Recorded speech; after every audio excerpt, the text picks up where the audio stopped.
I am the Chief Security Officer at Danske Bank. I've been in this role for about 6 years. I am American by birth. I am in the process of getting my Danish citizenship, I hope.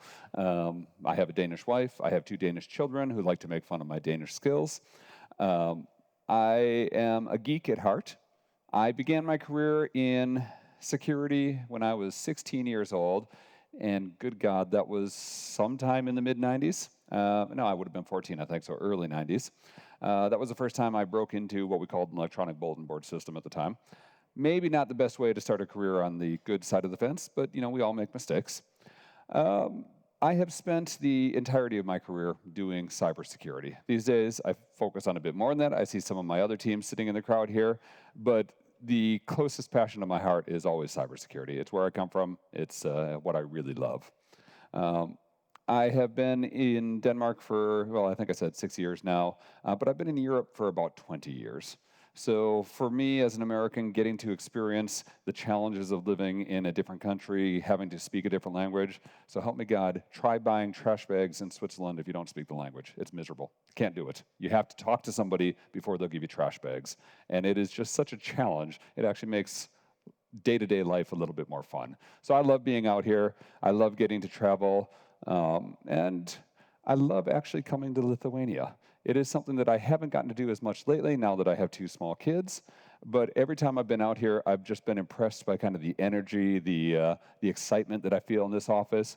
Actually, I think, can somebody confirm? I think the average age of our office here is what, 34? 34, Ista's nodding her head.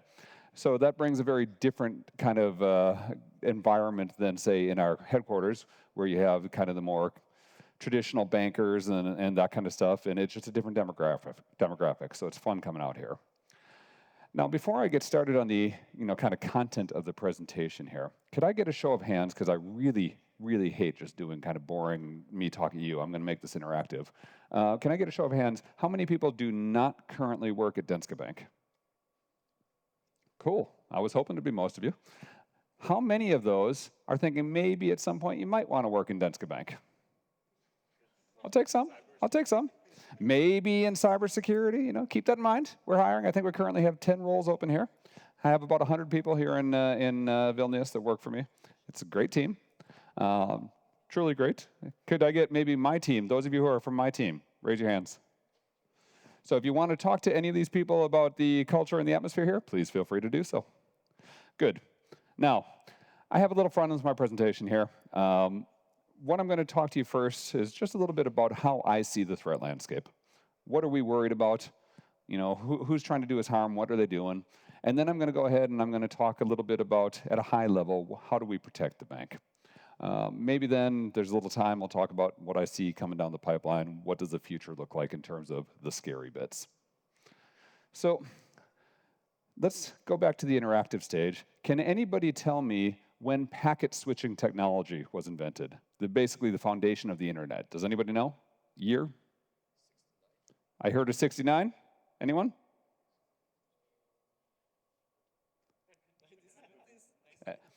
You were closer? 68. The foundation of the internet was already way back in 1968. And it has evolved rapidly since then. So think about this. What is that, maybe 50 years ago? We didn't have the internet. And now, these days, where are we looking? Exactly. 1991, you have the World Wide Web. It's when you can finally click through the internet. Amazing.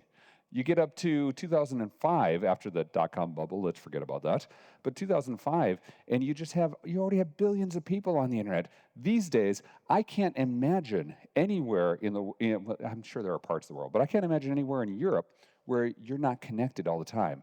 If I forget my computer, I've got my phone. If it's got more horsepower than any computer did 5 years ago even. If I forget my phone, I've got my watch. I'll take my calls, I'll check my email. You're just never not connected. Technology has evolved hugely, and it's, for the most part, for the better. Not always, but for the most part. But what we tend to forget is that while all those great things are being developed, the bad guys are evolving at the same pace. So already, 3 years after the internet was created, we see the very first virus, self-replicating software. It was only a year before I was born when the first spam happened. The first denial of service attack, I wasn't even in high school. I mean, it is just, the bad guys have always found ways to exploit technology. No matter what we do on the good side, no matter how much we increase the digitalization of our lives, no matter how much we improve and do really cool stuff, the bad guys are moving at the exact same pace. These days, it can get downright terrifying. The estimate, well, you will have all of you will have heard of Stuxnet and probably NotPetya in 2017, huge cyber weapons used by nation states, less discriminately than maybe they could have been. But in 2025, they're predicting more than $10 trillion as a cost to cybercrime. That is almost real money. I might get out of bed for that kind of money.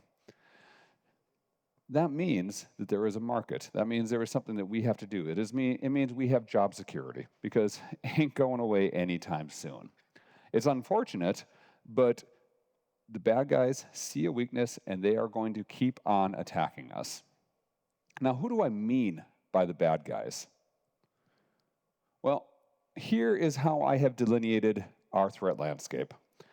It's important to note, the reason I use a slide like this is because I like to keep it simple for a lot of my audiences. So I can bring this to a board, for example, and they can understand it. I recognize that some of you will be sitting in the audience thinking, okay, but I want to hear about No Name 57, or I want to hear about Lockbit, or whatever. There's a lot of granularity that goes into this. Steve and his team, they like to send me weekly reports on all that. They like to tell me which new technologies are being used. They like to tell me which new threat vectors they're using. And it's all very important stuff. But even just at this level, you can understand there are a lot of people that want to do us harm. You can start with the nation states. It used to be that people would say, well, nation states, they've got a lot of capability, and we're just a private company. There's nothing we can do against that. We just have to kind of ignore them. And I've gotten away with saying that myself once or twice.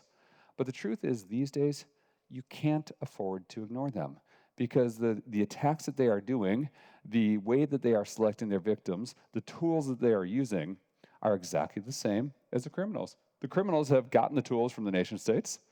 Yeah, okay, in many cases, the nation states have additional tools that they don't have yet. But in some cases, the nation states are leveraging the criminals to do their attacks. So there's not a big delineation there. If you look at North Korea, for example, they are a nation state, but the only thing that they are doing is hacking for financial gain. They need money. They're under sanctions everywhere, but they are going to do extortion. They are going to do whatever else they can to get money. Even the Russians, they are allowing the criminals to operate just because they're doing harm to the West. Putin says, hey, as long as you don't do anything on my turf, I can't see anything. I don't care. And we just can't ignore the threat from anyone here. It does, of course, move along further down. You have hacktivists.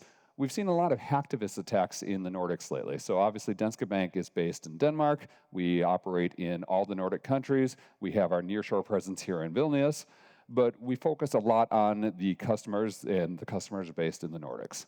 There's been a lot of denial of service attacks from hacktivists that are probably Russian state-steered. And they've been attacking the Swedish banks quite a bit. They've been doing denial of service attacks. It's going to continue that way. We also see things from, say, environmental movements sometimes, where people say, you're investing in such and such product. We believe that you should be pulling out of that product. And until you do, we're going to deface your web page. We're going to do a denial of service attack.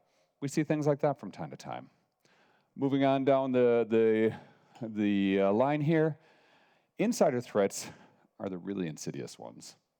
They don't happen very often. And it's really hard, because I can't come to work and say, I don't trust you. You can't do your job. I'm really suspicious of you.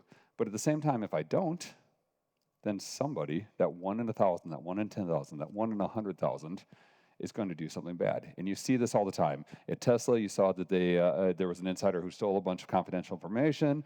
You've seen logic bombs where IT people have left behind code that was set off maybe 3 weeks after they quit their job, caused a whole lot of disruption. We can't ignore that threat. And then, of course, there are others. There are thrill seekers, like I described myself as a teenager or preteen. Terrorist groups, not such a threat for Danske Bank, but you do see it sometimes. I was wondering if the situation in Israel and Gaza would have led to more in this space, but I should be hesitant here, but so far, I haven't seen a lot of it impacting us. But these are all the different kind of delineations of groups that we have to focus on, and there's a lot that happens underneath there. There's a lot of different groups. What do they actually do to us? So we see quite frequently that we get phishing attacks. I think that it must say thousands and thousands or tens of thousands per month. Phishing is the single most common way that a company is breached, I think. Steve, I'm going to look to you for a yes, no. Good, okay. He's there to correct me and make sure I don't say something stupid. But phishing is so easy because I can send you an email and odds are you're going to click it, even if you're a smart person. I have been in an organization, I won't tell you which one, but I have been in an organization where there was somebody who was in charge of security, a very large, very important organization with a whole lot of security expertise, and that person was the very first one, or amongst the very first, to click the phishing email. Why? It was a fairly obvious phishing email too, but he was busy. He wasn't paying attention. He was stressed. And so he clicked the damn email. Next thing you know, half the company is wiped out and the IT team is having a real bad day. We see a lot of ransomware attempts.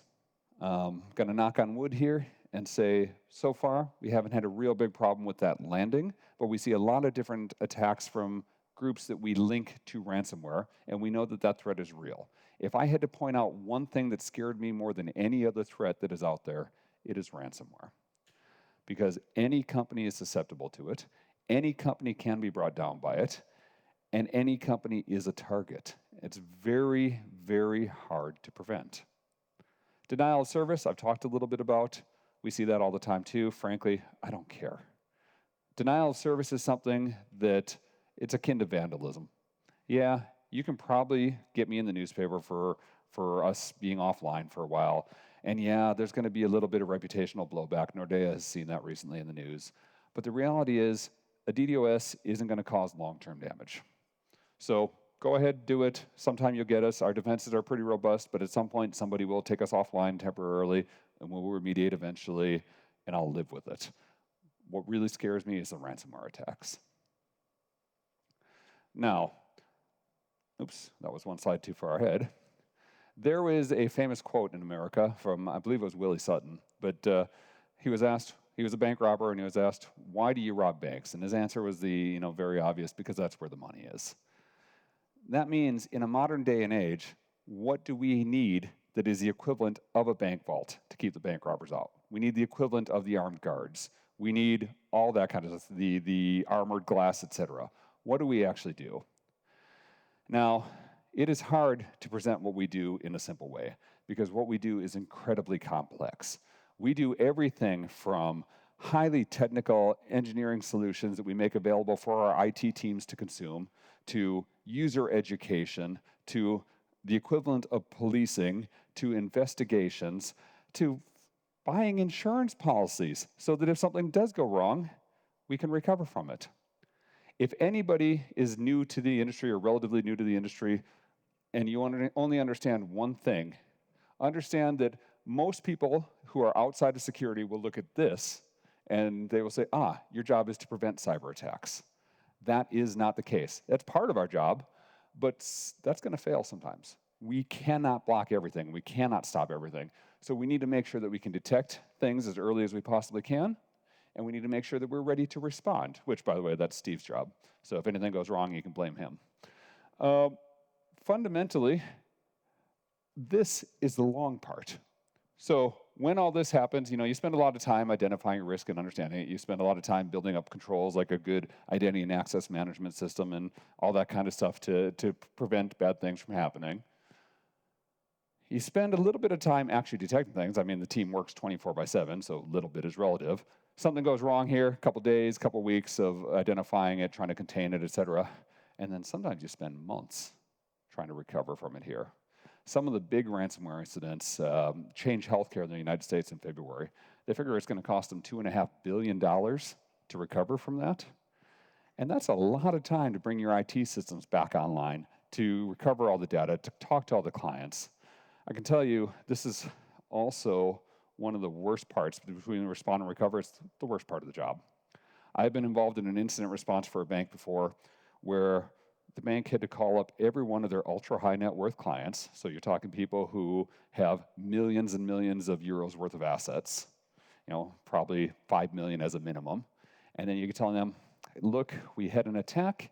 We think maybe your information got compromised, but we don't know because our systems weren't good enough to tell us exactly what information got out. That's an unpleasant conversation to have with people like that. And to have their advisors calling up everybody, it's not a place you want to be. So there's a lot of stuff in here about what we actually do in each area. And I'm just going to kind of breeze through this here.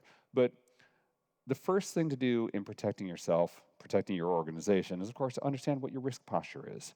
And that can mean things like assessing your risk to understand how your systems are built, where are the technical vulnerabilities, what are the risks that are inherent to how you do business. So, for example, certain kinds of systems with certain kinds of data will be more exposed because people will be more interested in them. But it's also about doing a proper vulnerability scanning, making sure that you understand what software is being used across your estate, making sure that you understand whether you are using up-to-date versions, things like that. Protecting we talked a little bit about, but this covers probably an awful lot of my budget. So I have to go out and I have to buy a lot of tools. I have to have a logging system that can take in millions of different data points per minute, and to be able to process that and to be able to say that, okay, we look through that and, yeah, there's that needle in the haystack. Maybe that gives us something that we had to investigate, maybe not. You talk about endpoint security, so whether you talk about basic antivirus software or whether you talk about endpoint detection and response, there's a lot that goes into that as well. Network security, encryption, information protection, making sure that you have all your Microsoft Word and team files encrypted with the control being on your server so that even if the Word file is sent out of your network, you can still revoke access later, et cetera, et cetera, et cetera. And to be honest, these tools are becoming more expensive, they're becoming more complex, and in some cases, they're becoming the vulnerable part of your system themselves. How many of you have heard about the CrowdStrike incident? Okay, a good few of you. In July, some endpoint detection and response software called CrowdStrike got in the news big time because of a simple IT outage that brought down 8 million systems worldwide. Painful when you say, I'm deploying this software in order to keep my information and my systems available and safe, but it is this software that went offline. Before that, older, you had SolarWinds, network management software. That was actually compromised by malicious parties, and anyone who bought the software and installed it on their network was giving the criminals an access, I think it was the Chinese actually, was giving them a direct access to their network. Not great. Love telling that story to the board. So beyond those elements, we have the detection element. And I've got a great team here in Vilnius, actually, who does 24/7 monitoring. Basically looks at all the data coming in, parses through it, says, okay, these are the alerts I'm getting, which ones are actually worth investigating, and basically does the initial triage there. These are the people that also get to sit in on the incident calls when there's an IT incident and say, okay, this sounds like it might be a security problem.